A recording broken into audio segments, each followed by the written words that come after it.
रात के ठीक 3 बजे घना जंगल और सुनसान सड़क पर दौड़ती एक बस अचानक झटके से रुकती है। बाहर सिर्फ अंधेरा और भीतर बैठे लोगों को यह बिल्कुल अंदाजा नहीं होता कि अगले कुछ मिनट उनकी जिंदगी हमेशा के लिए बदल देंगे। 2 लड़कियां, रानी और उसकी दोस्त, मजबूरी में बस से नीचे उतरती हैं।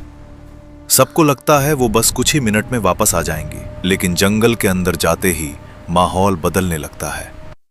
हवा भारी हो जाती है, पेड़ों के बीच से अजीब सी सरसराहट आने लगती है और फिर एक नाम धीमी आवाज में बार बार गूंजता हुआ, रूपाली, रूपाली। दोनों रुक जाती हैं, दिल की धड़कन तेज, शरीर जैसे सुन, और अचानक सब कुछ अंधेरा। जब रानी वापस बस में आती है तो वो वही नहीं होती जो कुछ देर पहले गई थी। उसका शरीर बुखार से जल रहा होता है, आंखें खाली और चेहरा ऐसा जैसे किसी गहरी नींद में हो। शुरुआत में सबको लगता है कि शायद उसे कोई बीमारी हो गई है। डॉक्टर भी यही कहते हैं, फूड पॉइजनिंग है या हल्का इन्फेक्शन। लेकिन अगले ही दिन सब कुछ और डरावना हो जाता है। रानी अचानक बेहिसाब खाना खाने लगती है, इतना कि जैसे उसे महीनों से भूख लगी हो। उसकी हरकतें अजीब होती जाती हैं। कभी वो खुद से बातें करती है, कभी एक अजीब भारी आवाज में कुछ बड़बड़ाने लगती है जो उसकी अपनी आवाज बिल्कुल नहीं लगती।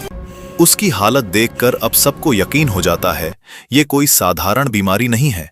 आखिरकार मजबूरी में वे एक ऐसे व्यक्ति के पास जाते हैं जो इन चीजों को समझता है। वो रानी को देखते ही कहता है, इस पर किसी आत्मा का साया है और ये आत्मा बहुत जिद्दी है। कमरे का दरवाजा बंद होता है, मंत्र शुरू होते हैं और अचानक रानी जोर जोर से चिल्लाने लगती है। उसकी आवाज बदल जाती है, अब वो रानी नहीं बोल रही होती। ये मेरी है, मैं इसे ले जाऊंगा। कमरे में मौजूद हर इंसान के रोंगटे खड़े हो जाते हैं। पूछने पर सच्चाई सामने आती है। सालों पहले एक लड़का जो अपनी प्रेमिका रूपाली से बिछड़ गया था, उसी दर्द में पागल होकर उसने इसी जंगल के एक कुएं में अपनी जान दे दी। उसकी आत्मा आज भी वहीं भटकती है, अपने अधूरे प्यार की तलाश में। जिस रात रानी उस कुएं के पास गई और अनजाने में रूपाली का नाम लिया, उस आत्मा को लगा उसका प्यार लौट आया है और उसने रानी को अपना बना लिया।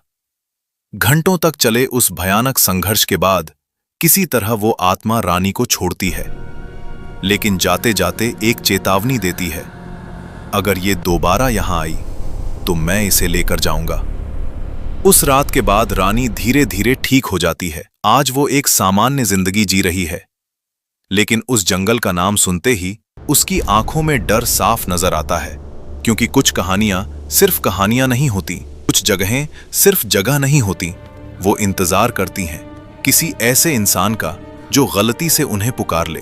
अगर आप ऐसी ही रोंगटे खड़े कर देने वाली सच्ची कहानियां सुनना चाहते हैं तो अभी फॉलो करें, क्योंकि अगली कहानी शायद आपकी सोच से भी ज्यादा खतरनाक हो सकती है।